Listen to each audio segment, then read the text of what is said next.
과거 1980년대에는 건물들마다 붉은 십자가 네온사인이 도시를 비롯하여 시골 변방에 이르기까지 빛나던 시기가 있었습니다.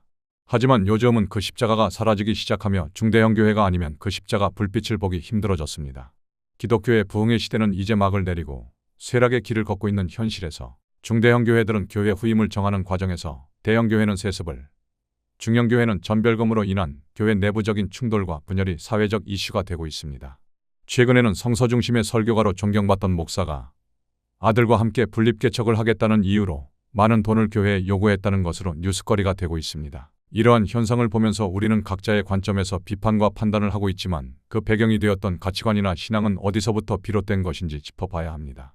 우리는 지금 어떤 관점에서 현재의 현상들을 분별하고 있느냐는 자가 진단이 필요합니다. 주일 아침 교회로 향하는 길목에서 문득 멈춰 섰습니다. 거대한 성체처럼 솟아오른 예배당 입구에는 매끄러운 광택을 내뿜는 고급 승용차들이 줄을 잇고 세련된 정장을 차려입은 사람들이 미소를 지으며 서로의 안부를 묻습니다. 그 풍경은 참으로 평화롭고 안온합니다. 하지만 그 평화로움 뒤에서 알 수 없는 서늘함이 등줄기를 타고 흐르는 것을 느낄 수 있었습니다. 어쩌면 나의 과민한 반응일지도 모른다고 생각했지만 우리는 어느덧 축복이라는 단어를 취득과 혼동하기 시작했다는 생각에 그 현실을 보는 비통함의 느낌이었습니다. 오늘을 사는 성도들의 기도의 제목들은 시장 바구니에 담을 목록처럼 구체적인 욕망들로 채워지고 강단에서 선포되는 말씀은 지친 자아를 달래는 심리학적 위로이거나 성공 가도를 달리기 위한 자기계발서의 변주곡이 되어버렸습니다.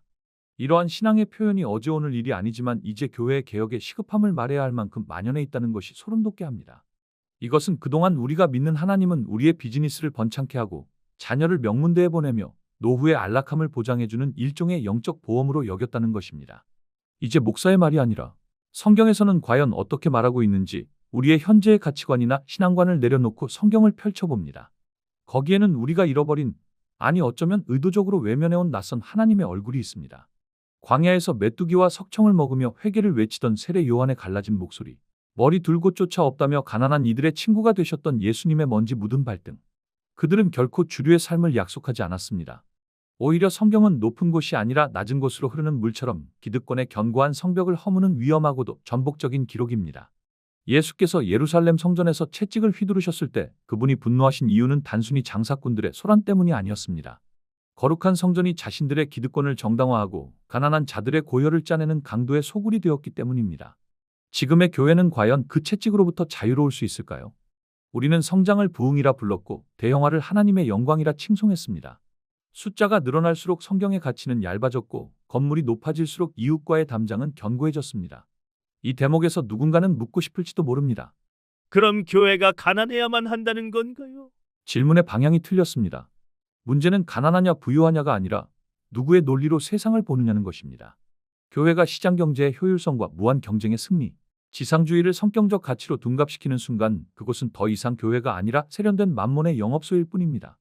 우리가 잃어버린 것은 단순한 윤리적 청렴함이 아닙니다. 거룩한 불편함을 견뎌내는 힘, 세상이 말하는 성공의 정의에 질문을 던질 수 있는 용기, 그리고 가장 낮은 곳에서 우리를 기다리시는 하나님을 대면하는 경외입니다. 이제 그 화려한 조명을 끄고 어두운 광야의 정적 속으로 들어가야 할 때입니다. 거기서부터 우리의 파기는 시작됩니다. 어느 경제학자는 현대 사회를 모든 것에 가격표가 붙은 시대라고 정의했습니다. 사랑, 우정, 시간, 심지어는 인간의 존엄성까지도 자본의 논리 안에서 환산되고 거래된다는 뜻이지요. 비극적인 사실은 이렇게 보이지 않는 시장의 손이 성소의 문턱을 넘어 예배당 깊숙한 곳까지 뻗어와 있다는 점입니다. 우리는 언제부턴가 신앙생활을 하나님과의 거래로 인식하기 시작했습니다.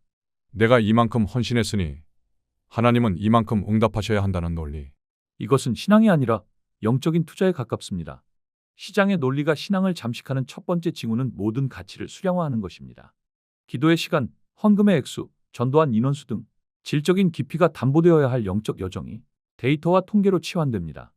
교회 성장은 곧 매출 증대와 같은 의미가 되었고 목회자의 역량은 핵심 성과지표처럼 숫자로 증명됩니다. 이제 우리 스스로에게 물어봅시다.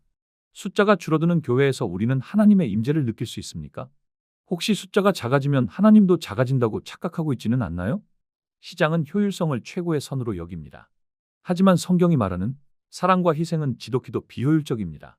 한 마리 양을 찾기 위해 99마리를 두고 떠나는 목자의 행위는 시장 경제의 관점에서는 명백한 손실이자 어리석은 투자입니다. 하지만 우리가 기억해야 할 것은 이것은 부인할 수 없는 성경에서 말씀하신 예수님의 가르침이자 실천입니다. 그럼에도 현대 교회는 점점 더 효율적인 구조를 갈망합니다. 예배는 매끄러운 진행을 위해 규격화되고 공동체 내의 갈등은 리스크 관리 차원에서 봉합됩니다.